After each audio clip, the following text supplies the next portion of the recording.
Welcome to another episode of the Filmosophers Movie Talk Show, Movie Picks Edition. I'm Chris Bush. I'm Dean Slider. On today's show, we're going to give our recommendation for a couple of movies you must see. And Dean, would you like to begin? Sure.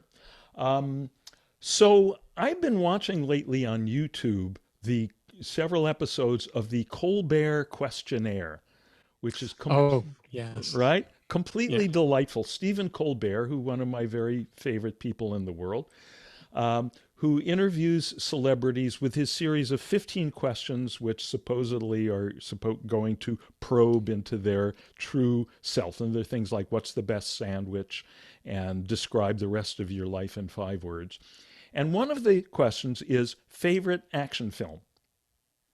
And it's really fun to hear,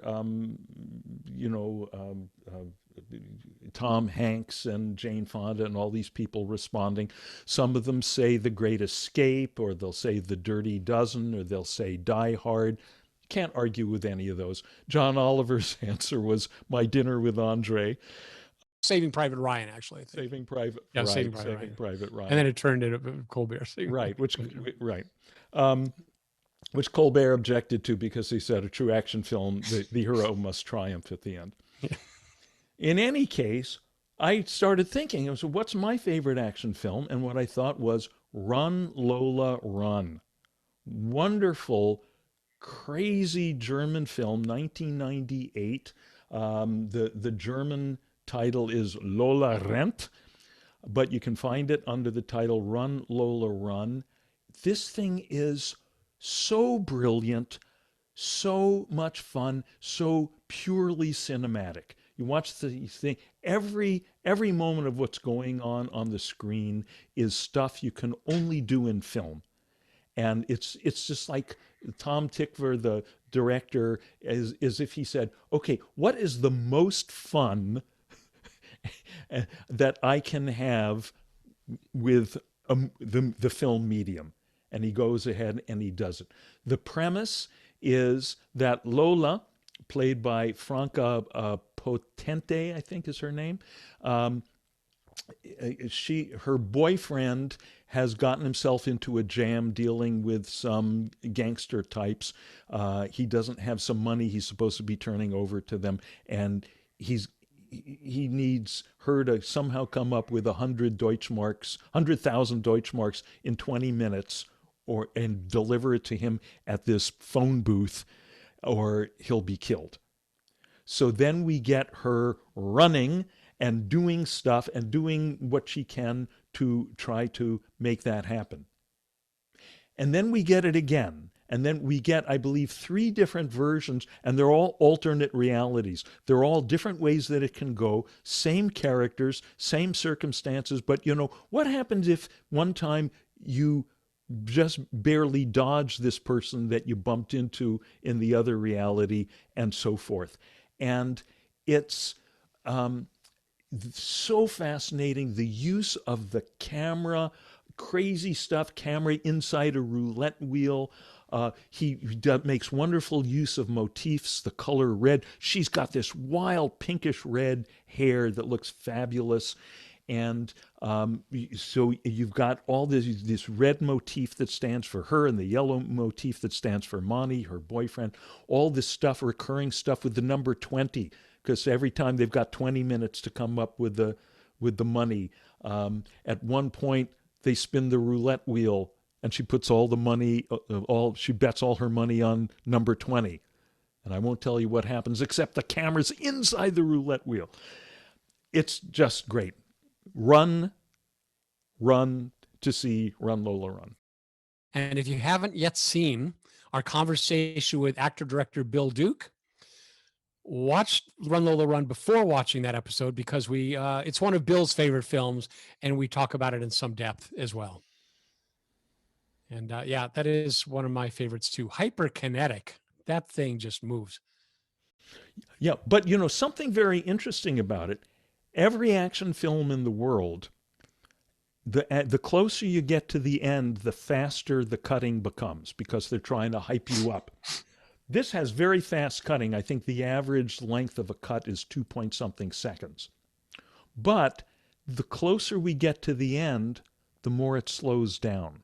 Mm. That's very fascinating. Mm. And it's because she's gaining more clarity. She's getting more clear. She's coming out of being caught up in the whole hyperkinetic situation and the danger. Here comes the Dharma content. I didn't see this coming, right? But what's happening, she's getting more clarity. She's getting more settledness. She's getting more established in being, with a capital B, in the middle of wild action. And that's where the resolution comes out of. Nice. So knowing that you were going to talk about Run, Lola, Run, I chose another movie with the word run in it. And it's a 1988 action comedy buddy film, Midnight Run, which is one of my favorite screen comedies. And it's a movie I can watch over and over again and holds up pretty well, being 30 plus years old. The movie stars Robert De Niro as a bounty hunter who collects people who have skipped bail and delivers them to the courts or the bail bondsman so that the bail bondsman doesn't lose a lot of money, and that's how he makes his living. And he is given the task of hunting down someone who has skipped bail, but not just anybody. This is a fellow nicknamed the Duke. He's a mob accountant who has run off with mob money. And particularly, he has run off with the money of Chicago mobster played by Dennis Farina, great late character actor, delightful performance. And the Duke is played by Charles Grodin, and it is one of the great buddy comedies. It's so well done, so clever, and directed by Martin Brest, who also did Beverly Hills Cop, Scent of a Woman, and famously Martin Brest directed the movie Gigli, that's spelled Gigli, the box office bomb in 2003, I think. Starring Ben Affleck and Jennifer Lopez, considered one of the worst movies of all time, and must have been quite a rough go because Martin Brest has not worked again as a director in the last 18 years since that film came out. Right. So Martin, we're waiting. It's on everyone's list of the worst films ever made. But Midnight Run is one of the best. And Martin, please come back and do some more movies. So really, if you've never seen Midnight Run, encourage you to see it. It's just a delight. Let me say that the main thing I remember about that film is how much fun it is seeing De Niro and Grodin together. You know, Grodin, his specialty is this kind of smarmy, wise-ass persona that you just something about him is just eminently punchable. You just want to punch him in the face.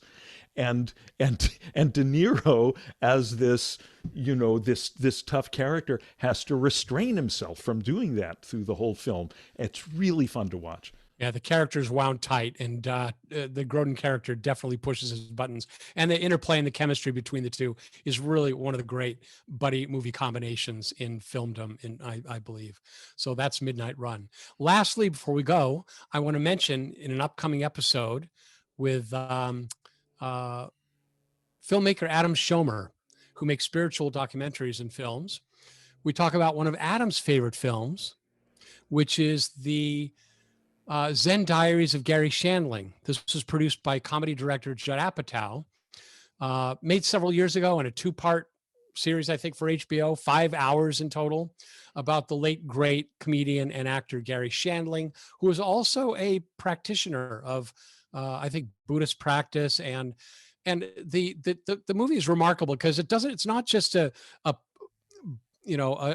expression of his comedy career as a writer, as an actor, as a performer, but it features a lot of his own diaries and reflections. He was very thoughtful, very self-reflective, plagued by so much doubt and insecurity, but it's just this remarkable depiction of a seeker who is trying to, I think, find redemption and find awakening through his comedy work. So that's the Zen Diaries of Gary Shandling. Recommend it if you haven't seen it, and it'll, I think, enrich your experience of our Adam Schomer episode. So that's it for this episode of Chris and Dean's Movie Picks. Join us next time.